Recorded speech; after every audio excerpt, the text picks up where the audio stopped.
Em nome do Pai, do Filho e do Espírito Santo. Amém.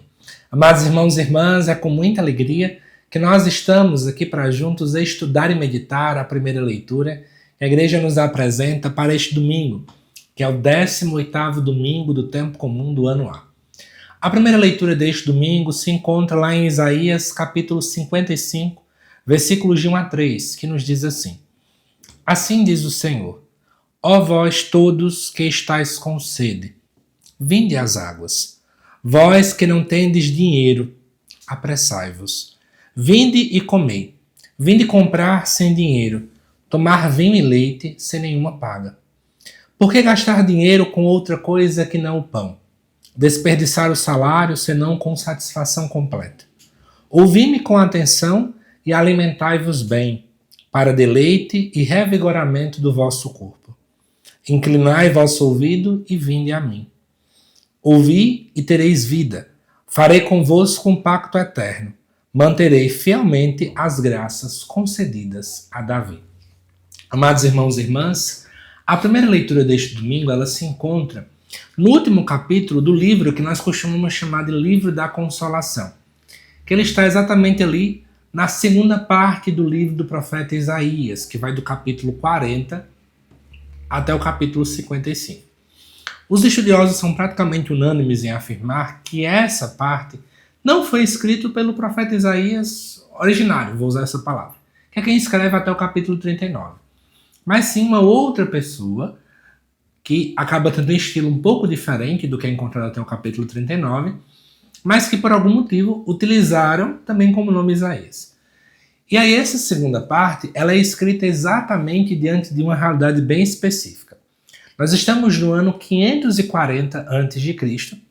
e para quem não sabe, em 586 nós tivemos aí a destruição da região de Jerusalém, do Templo de Jerusalém, pelos babilônios.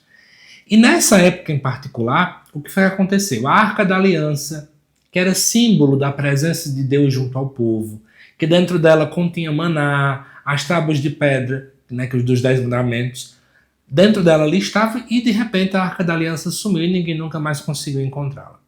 A família real, que vinha da linhagem davídica, foi destruída, foi derrubada. Muitas pessoas foram levadas exiladas para a região da Babilônia. Então, foi uma realidade que não era muito legal nesse tempo, não. E o templo, que sempre era visto como a morada de Deus, onde Deus de fato habitava, foi completamente destruído. E é nesse contexto que a gente então se encontra aqui diante do livro. Só que esse exílio está prestes a acabar. Pouco tempo depois, a Babilônia vai ser destruída pelos persas. E o profeta já está vendo sinais disso acontecer, né? A Babilônia começando a se enfraquecer. E aí ele acaba automaticamente dizendo para o povo, em outras palavras: gente, o exílio, essa nossa distância de Jerusalém, está acabando. Agora está na hora de sair dessa escravidão da Babilônia e voltarmos para a Terra Prometida, voltarmos para Jerusalém. Ou seja, estamos diante de um novo êxodo. Não é mais agora no Egito que eles estão escravizados, mas na Babilônia.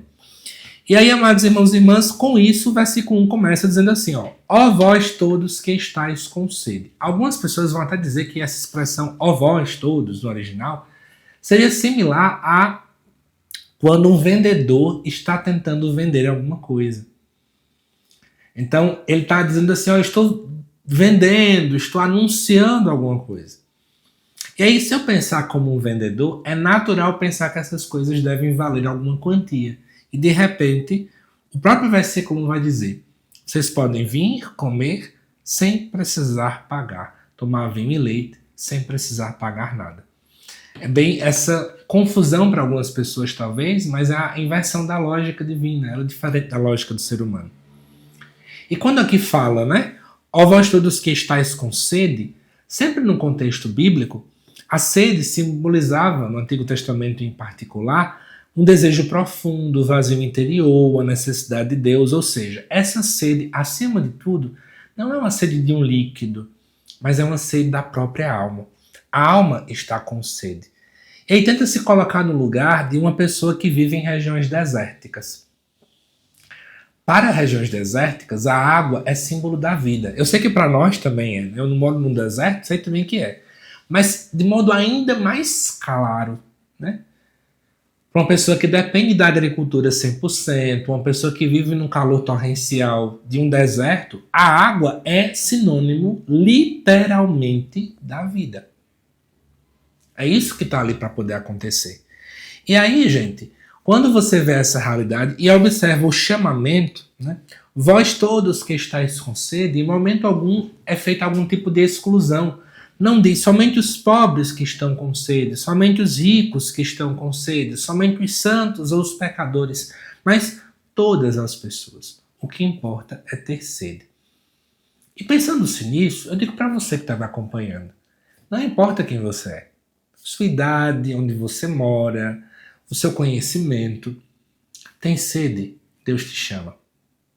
É claro que a gente tem que agora fazer uma pergunta muito natural. E qual é a sede que você tem?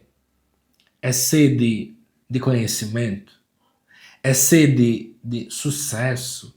De reconhecimento?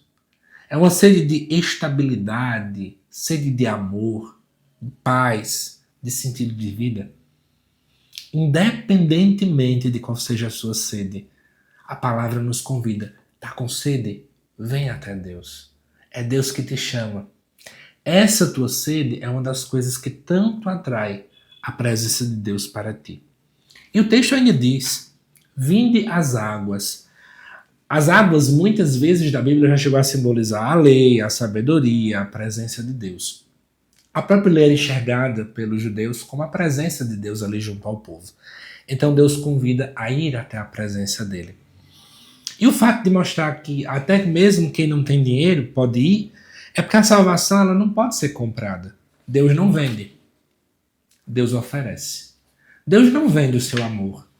Deus não faz um acordo conosco, contratual, para amar somente de acordo com determinadas circunstâncias.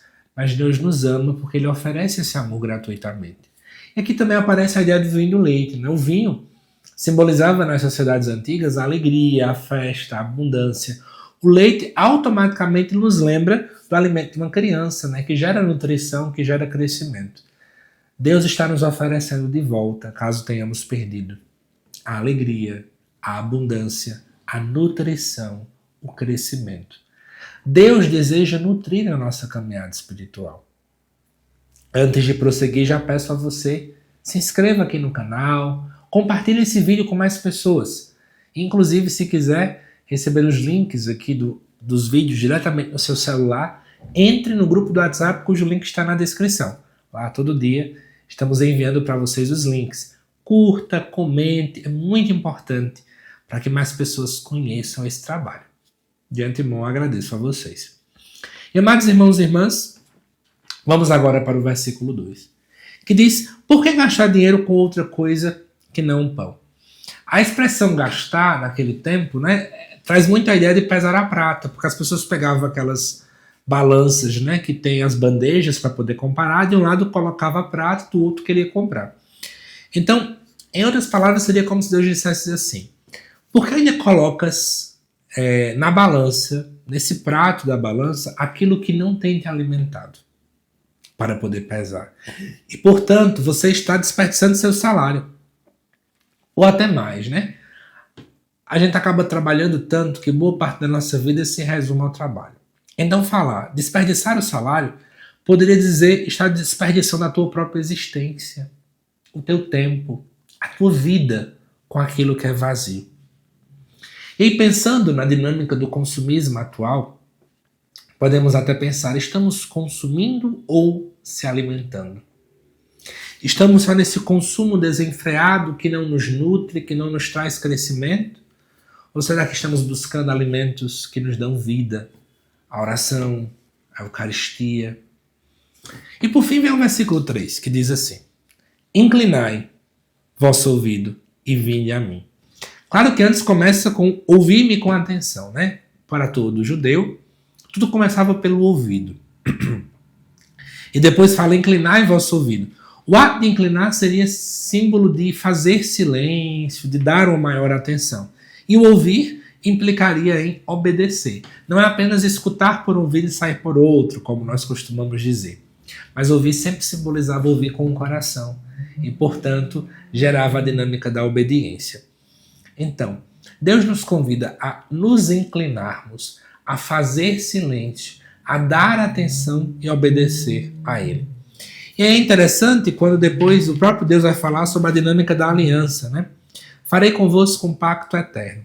Lembra que eu falei para vocês no início do vídeo que o povo estava exilado lá na terra da Babilônia? É importante dizer a vocês que boa parte do povo achava que Deus havia nos abandonado, que Deus não os escutava, que Deus havia abandonado a aliança. E aí o povo achava que tudo aquilo estava quebrado, o contato para com Deus. E Deus está mostrando que não. A aliança ainda está de pé. E Deus quer renovar essa aliança. E claro que essa renovação ela acontece de modo pleno na figura de Jesus Cristo. E aqui diz, manterei fielmente as graças concedidas a Davi. Por um lado, nós temos a promessa de que o reino não terá fim, que mais uma vez se concretiza em Jesus, mas aqui fala, né, fielmente as graças. A palavra graças lá no hebraico é hesed, que poderia ser traduzida como fidelidade, misericórdia, amor constante, compromisso. Nós temos um Deus fiel. Nós temos um Deus misericordioso. Um Deus que se compromete conosco. Um Deus que tem amor constante para com todos nós. Podemos estar em qualquer exílio. Podemos estar achando que Ele não nos escuta mais. Podemos estar sem o vinho da alegria, sem a nutrição do leite, mas Ele nos convida. Tem sede. Não importa qual seja a tua sede, eu não quebrei minha aliança contigo. Eu estou aqui para renovar o meu amor. Que Deus te abençoe, amado irmão e irmã. Te aguardo nos próximos vídeos aqui do canal. Até mais.